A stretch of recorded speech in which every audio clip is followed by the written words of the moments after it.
سنو سنو اللہ کا کلام کیا کہتا ہے، اٹھو اٹھو قرآن کا پیغام کیا کہتا ہے، سنو سنو۔ سب سے پہلے میں آپ کے سامنے آیت کریمہ میں جو الفاظ جو ورڈز استعمال ہوئے ہیں اس کے جو لفظی معنی ہے وہ پیش کروں گا، پھر ہم انشاءاللہ مزید وضاحت کی طرف آئیں گے۔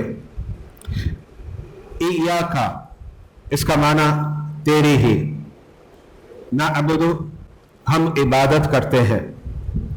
اس کے بعد لفظ واو ہے، واو کا معنی آتا ہے اردو میں اور، پھر اس کے بعد ایاکا اس کا معنی ہے تجھ سے ہی، نستعین مدد چاہتے ہیں۔ اب اس کا تفسیری اور مرادی ترجمہ اس انداز میں ہوگا، ہم تیری ہی عبادت کرتے ہیں اور تجھ سے ہی مدد چاہتے ہیں۔ مدد کے حوالے سے آپ اسکرین پہ دیکھ سکتے ہیں، میں نے ایک چھوٹا سا نقشہ بنایا ہے، آپ اس نقشے پر غور کریں۔ کچھ باتیں آج انشاءاللہ میں آپ کے سامنے کلیئر کروں گا اور وہ ہم سیکھیں گے اور سمجھیں گے قرآن کی روشنی میں۔ قرآن جو کہتا ہے الحمدللہ ہم اس پر عمل کریں گے۔ یہ بات ذہن میں رکھیے گا، بالکل کلیئر کانسیپٹ ہے اسلام کا، قرآن کا، دین کا، سنت کا۔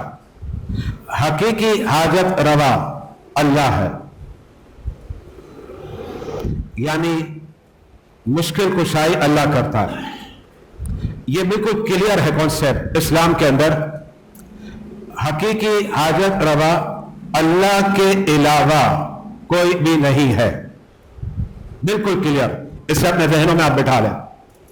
حقیقی حاجت روا صرف اور صرف اللہ کی ذات ہے، اللہ کے علاوہ نہ کوئی حقیقی حاجت روا ہے اور نہ ہی حقیقی مشکل کشا ہے۔ لیکن میں مزید وضاحت آپ کے سامنے کر رہا ہوں۔ اللہ رب العزت سے جب آپ مدد طلب کرتے ہیں، میں بات مسلمان کی کر رہا ہوں، غیر مسلم کی بات نہیں کر رہا، ہندو کی بات نہیں کر رہا، مسلمان کی بات کر رہا ہوں۔ الحمدللہ میں بھی مسلمان ہوں اور آپ بھی مسلمان ہیں۔ اگر مسلمان اللہ سے مدد مانگتا ہے تو اس کے دو طریقے ہیں۔ ایک ایسا طریقہ ہے جسے کہا جاتا ہے بلا واسطہ، اسکرین پر میں نے لکھا ہے، اس کو کہتے ہیں ڈائریکٹ۔ اس کی مثال کیا ہے؟ آپ اس طریقے سے اللہ کی بارگاہ میں کہتے ہیں یا اللہ مدد کر، اے اللہ تو میرا مشکل کشا ہے، اے اللہ تو میرا حاجت روا ہے۔ یہ ڈائریکٹ اللہ سے مدد مانگنا ہے۔ لیکن اللہ سے مدد مانگنے کا ایک اور انداز بھی ہے جو ڈائریکٹ نہیں ہے بلکہ بالواسطہ ہے۔ اس کا مطلب کیا ہوا؟ دو طریقے ہیں، اللہ سے مدد مانگنا بلا واسطہ جس کو ہم کہتے ہیں ڈائریکٹ، اور اللہ سے مدد مانگنا بالواسطہ جس کو ہم کہتے ہیں انڈائریکٹ، کہ ہم نے انڈائریکٹ اللہ سے مانگا۔ لیکن ایک بات ذہن میں رکھے گا، دونوں صورتوں میں مدد صرف اللہ سے مانگی جا رہی ہے۔ اب وہ جو انڈائریکٹ ہم اللہ سے مدد مانگتے ہیں، لفظ ہم کچھ اور استعمال کرتے ہیں، وہ لفظ کیا ہے وہ سنیے گا۔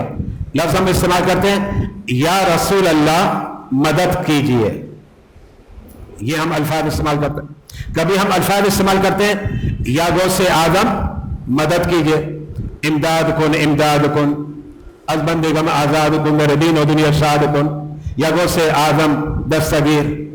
تو کبھی ہم کہتے ہیں یا رسول اللہ مدد کیجئے صلی اللہ علیہ وسلم، کبھی ہم کہتے ہیں یا غوث اعظم مدد کیجئے، کبھی ہم کہتے ہیں یا امام حسین آپ ہماری مدد کیجئے، کبھی ہم کہتے ہیں اے علی شیر خدا ہماری مدد کیجئے۔ یہ بات ذہن میں رکھے گا، یہ بھی اللہ سے مدد مانگنا ہے۔ میں اسے واضح کر رہا ہوں، ہو سکتا ہے آپ کے ذہنوں میں سوالات قائم ہو رہے ہیں، میں اسے کلیئر کر رہا ہوں۔ یہ بھی اللہ سے مدد مانگنا ہے، کیونکہ اللہ سے مدد مانگنے کے دو انداز ہیں، یا تو آپ ڈائریکٹ مدد مانگیں یا